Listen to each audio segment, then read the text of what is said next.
Halo everyone, kembali lagi di Mahadana Podcast Trading di segmen Master Your Monday.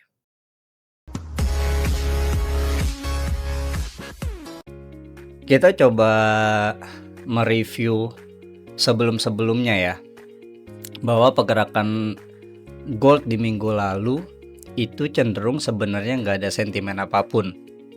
Oke. Harga emas turun di bawah 3380 per ounce pada hari Senin.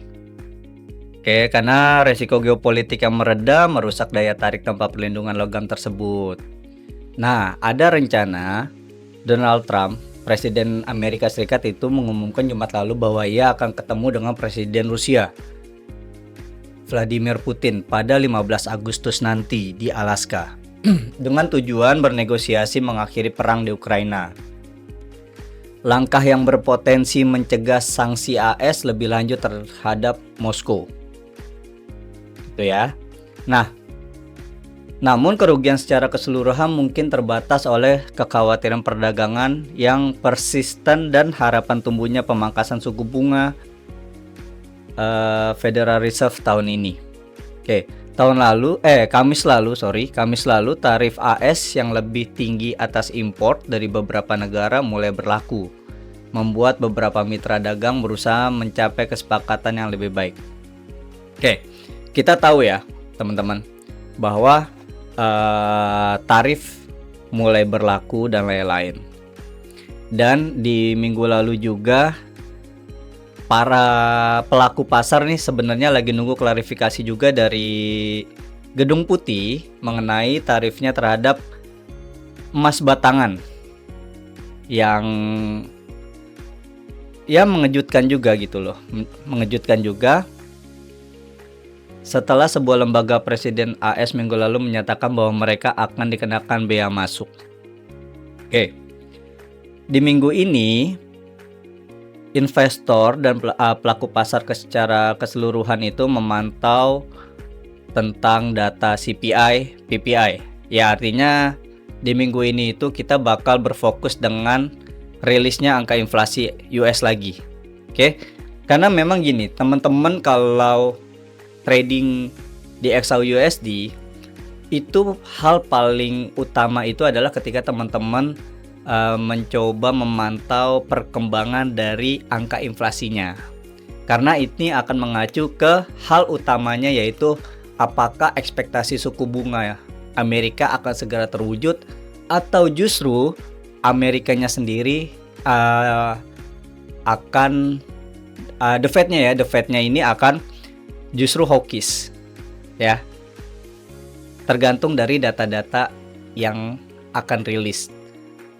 Pentingnya adalah di CPI dan PPI. Jadi teman-teman bisa monitor tentang inflasi Amerika yang akan ada di minggu ini.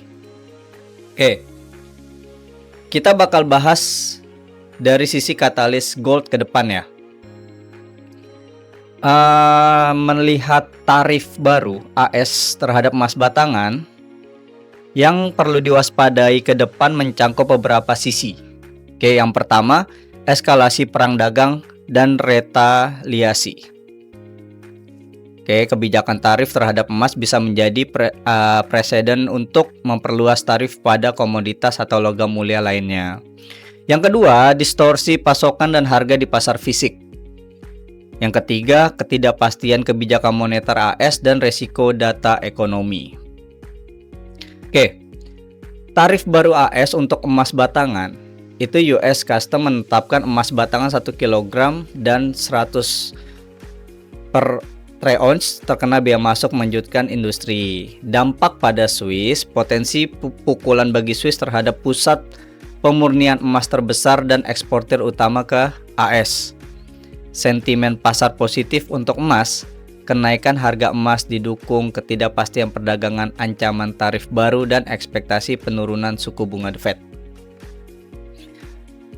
Nah, dampak fundamentalnya bisa cukup besar gitu ya.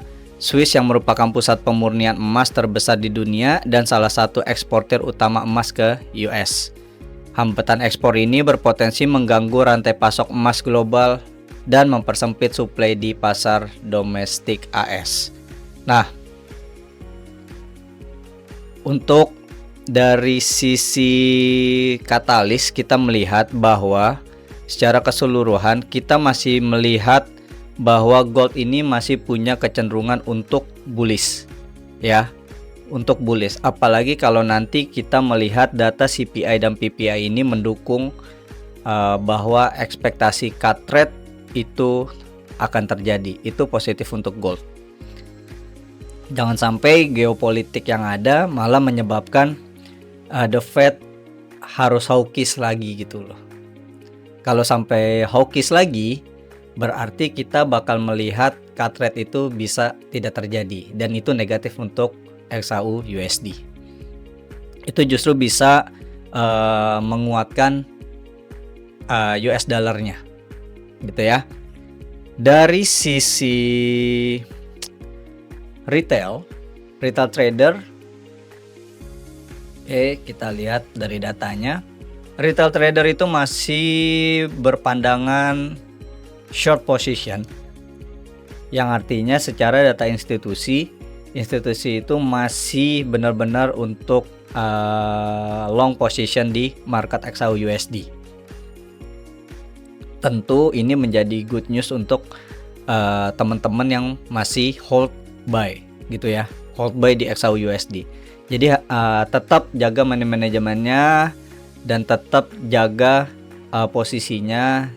Jangan sampai di tengah-tengah kita nggak ngeh kalau ternyata adanya pergejolakan perubahan katalis yang ada sekarang gitu.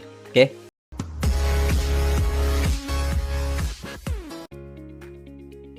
Oke teman-teman, sekarang kita coba masuk ke dalam chartnya.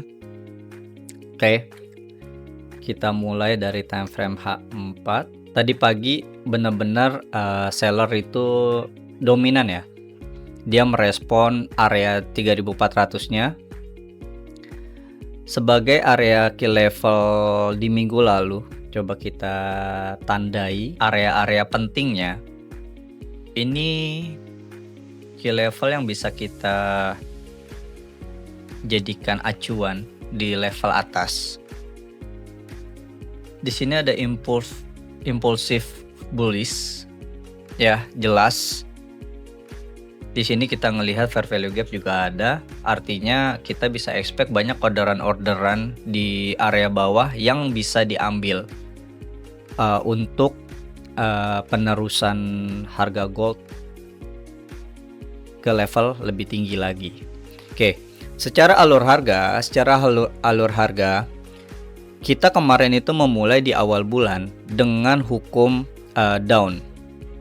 Di Agustus ini kita memulai dengan hukum down. Di minggu ini kita mempunyai hukum itu up.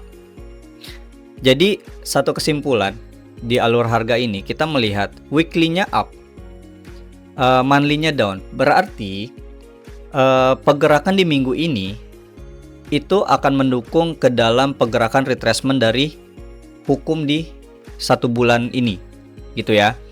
Jadi dalam jangka menengah di bulan ini kita saya pribadi berekspektasi melihat bahwa gold ini masih akan ada kenaikan untuk mendukung pergerakan monthly agar dia di akhir bulan bisa mencapai target bawahnya gitu ya. Jadi weekly itu sifatnya retrace, monthly target downnya. Jadi secara kesimpulan di bulan ini khususnya di bulan Agustus ini, pergerakan di weekly ini akan menjadi kenaikan untuk penurunan atau koreksi yang lebih lanjut lagi gitu ya. Nah, sekarang kita coba lihat batasan-batasan target atasnya di berapa dan target bawahnya itu ke berapa gitu ya. Key levelnya 3400. Weekly punya batasan, target weekly itu di ini target weekly ya. Target week itu berada di 3422. Ini target weekly. Oke.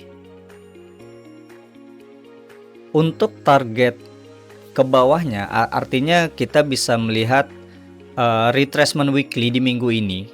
Retracement weekly di minggu ini itu bisa dimulai di 3383. Yang berarti sudah kena di pagi hari tadi. Ya. Sampai di 3358. Oke. Saya buletin deh. 3360. Kita coba realistis saja ya. Oke. Secara weekly sudah masuk area sebenarnya saat ini. Ya. Berarti skenario-skenario dalam weekly hari ini adalah retracement bawah, target up. Dan teman-teman ingat bahwa pergerakan weekly hari ini itu adalah retracementnya monthly. Jadi sekalian saya akan coba untuk kasih target bawahnya ada di berapa sih sebenarnya gitu ya. Target bawahnya itu akan ada, ini monthly ya teman-teman ya, 3318, 3319 ini target terbawah paling terjauh untuk 1 bulan ini adalah di 3200. Dia punya retracement di monthly itu udah kena. Artinya kita sudah bisa expect ketika harganya memang dia ke punya atas, retracement di monthly itu udah kena. kita sudah punya satu Artinya area kita sudah bisa di expect 3422 ketika sampai harganya memang ke atas 3425 lah sebagai key kita level sudah lanjutannya. punya. Di sini teman-teman, kalau saya pribadi di sini saya udah selesaikan long saya nih. Kalau memang ada posisi long. Weekly, secara kesimpulan weekly punya hukum up. Ya, artinya retracementnya itu berada di zona 3383 sampai 3360-an. Yang sekarang itu harga lagi ada di area situ, ya. Cuman teman-teman harus lihat target weekly-nya itu ada di 3422 sampai 34. Ini menjadi area target weekly ke depan. Ini bakal berlangsung selama 1 minggu ini teman-teman. Dan kondisi sekarang itu harga itu berada di key level di 3375-nya, yang dimana itu menjadi area retracement dari target up-nya weekly gitu. Nah, saya kasih tambahan untuk teman-teman bahwa dalam jangka menengah itu ada potensi pelemahan gold itu bisa ke 3200-an lagi tuh ya. Tentu jangka waktunya akan lebih panjang. Jadi teman-teman jangan berekspek kalau harga itu langsung ke bawah atau langsung ke atas gitu, karena ini sifatnya adalah secara keseluruhan market XAUUSD ini berada di structure bullish-nya gitu ya. Nah, bearish saat ini itu menjadi sifatnya menjadi retracement. Kalau kita masukin ke alur harga, kita mendapati kesimpulan bahwa minggu ini punya potensi untuk menguat. Karena weekly minggu ini adalah hukumnya up, mempunyai target 3422 sampai 3425, yang dimana itu berdekatan dengan key levelnya 3425. Dengan area retracement itu berada di 3383 sampai 3360-an gitu ya. Nah, kondisi 1 bulan ini itu mempunyai hukum down. Berarti kita mendapati kesimpulan bahwa target weekly di minggu ini itu menjadi retracement di time frame monthly. Oke, teman-teman ya. Jadi bullish for bearish. Oke teman-teman, sekian dari saya. Segala outlook dan segala penjabaran-penjabaran market di minggu ini. Semoga apa yang saya sampaikan itu bermanfaat untuk teman-teman agar teman-teman itu siap, ready untuk masuk ke market di minggu ini. Oke? Pesan saya cuma satu, jaga risk manajemennya, jaga money manajemennya. Oke? Agar teman-teman itu bisa bertahan dan bisa nge-grow di market dengan baik. Oke? Terima kasih, saya Putra. Jangan lupa subscribe, like, and share dari Maptra Community ini. Oke, sampai jumpa di Master Your Money minggu depan. Semoga kebaikan menyertai kita semua. Terima kasih, sampai jumpa.